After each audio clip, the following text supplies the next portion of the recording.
All right, so now let's move on from medieval times to the Reformation, right? And the primary concern of the Protestant reformers of the 16th century was the doctrine of salvation. So that's what their issue was, right? In their view, the Aristotelianism of the scholastics, right? These are the medieval folks, whose teachings in the 16th century was basically based on the Roman Catholic system, led to a confusion and perversion of the gospel of salvation through faith in Jesus Christ. Moreover, the Renaissance was marked by an infatuation with pagan antiquity, especially Plato and Neoplatonism, and the result was a further corruption of the Christian message in what came to be known as humanism. And so the reformers then, with regard to their apologetics, fought against this particular idea, especially the corruption of the idea of salvation that had emerged out of the medieval time and the Roman Catholic Church. Right. So you're just still dealing with elements of paganism, but you're also now dealing with elements of Roman Catholicism and also of Islam as well. So the people during the Reformation time are laying on even more onto themselves on how they're responding, how they're apologizing, how, to whom is their message curtailed, and from where do they draw their source for pointing to the truth of the message of God. Well, originally, humanism was essentially an intellectual approach to literature and learning, emphasizing the study of the classics and of the Bible directly instead of through medieval commentaries. Okay. So instead of going through the teacher, you go back to the sources. I wonder if there's a term for that. Yeah. And so obviously this was depending on commentaries, was the whole idea of scholasticism, right? So in other words, you basically quoted all of the early folks in their commentaries, and that's how you learned, right? And so this was a movement against just dependent on these commentaries. And you saw that even during Jesus's day with Talmudic Judaism is always this teacher is referenced by this teacher, is referenced by this teacher, that goes back to maybe Moses, maybe Abraham, but it's to a respected teacher lineage of your ideas. And so when Jesus is teaching, the Pharisees look around and say, who is this man that he's teaching as one of authority? Meaning he's not quoting the people that we quote. So what's he doing? He's saying that he has the truth, he has this knowledge, and he's drawing it directly from the scriptures. That's not what we do.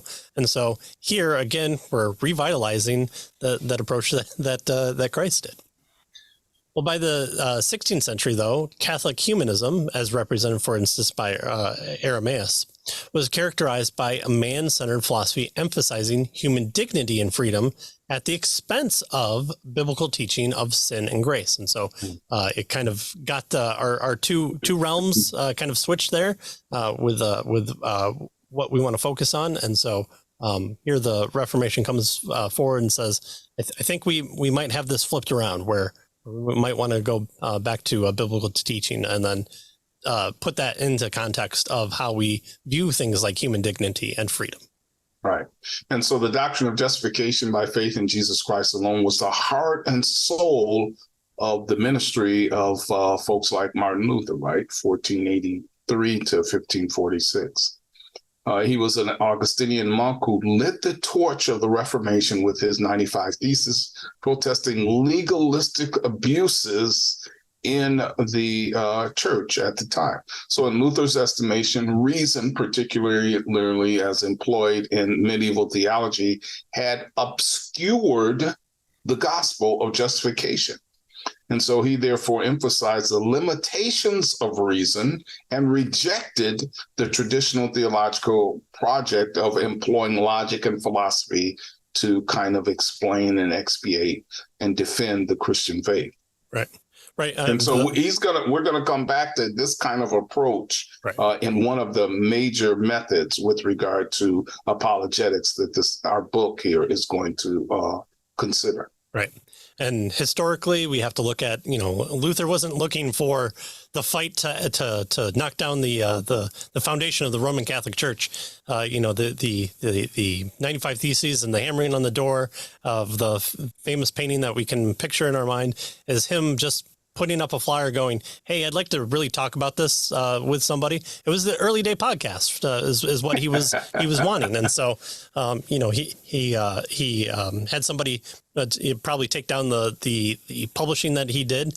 Again, this was around the time where Gutenberg printing press was able to mass produce, and so they took the 95 Theses and printed up more and more to kind of start a movement that I don't think he was exactly ready for, but at the same time, he was exactly ready for it. So it's something that we can be grateful for there.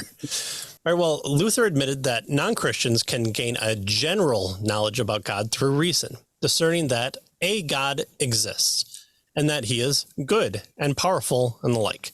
However, reason is incapable of helping them know who the true God is or how to be justified in his sight. Such particular knowledge is available only in the gospel and can be appropriated only by faith.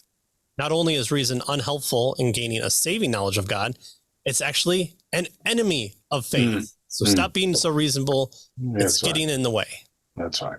That's probably not the most generous reading of that, but we again, we have to understand things in context and what's being said. And the nice thing about that is these guys like to write and people like to publish them. So it is out there. And so we can have a non mediated understanding of these people's writings if we actually read them. Right. Good. So Bohr and Bowman tell us that if Luther was the father and chief polemicist of the Reformation, John Calvin, 1509 to 1564, was arguably its chief theologian. In his Institutes of the Christian Religion and biblical commentaries are still read and discussed today, even by non-theologians, right? And as with Luther, Calvin's principal apologetic labors were directed against the Roman Catholic criticisms of the Reformation gospel of, faith, right?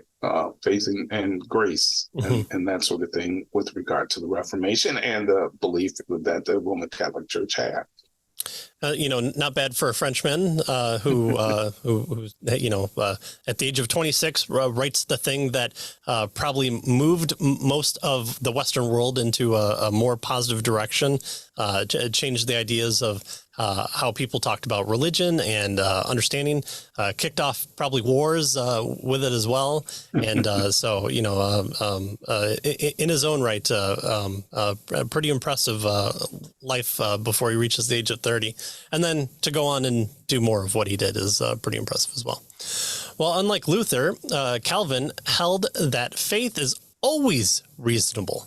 However, he also insisted that faith also seems unreasonable to us because our reason is blinded by sin and spiritual deception. So when we talked about the noetic effect of sin, which at the time of this recording is our second most popular video out, it might be because of the fun cover photo that I gave for it, but that effect of sin degrades our reasoning, and so it puts a rope around it, and we're unable to reach up and out and fully experience what a unrestrained reason looks like. And so Calvin tries to put in line a scriptural basis for the use of reason, but it's not so outside the realm that they don't touch.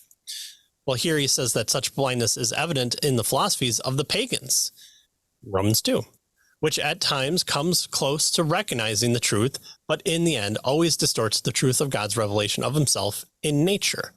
To remedy our spiritual blindness, God has given us his word in scripture. So there's the specific revelation, which is so much clearer and fuller in its revelation and through the redeeming work of Jesus Christ. God has also given us his spirit who enables us to understand his word.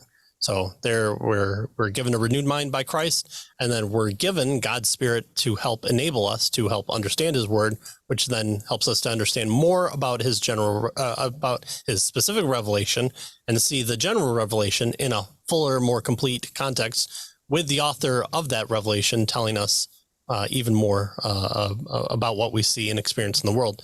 And again, from Calvin's Institute, he kicks it off by having this sensus divinitas that all people have, but still views it as subjected to the presence of sin, and so is distorted. So we're looking at things askew, but we still have some understanding. We don't even have to look at the night sky, but when we do look at the night sky, we in and of ourselves, we recognize that God is the creator. He is there, and there's certain quality and aspects about him, and so he's pointing back to the scriptural motifs that Paul has in Romans as well. Yeah, good.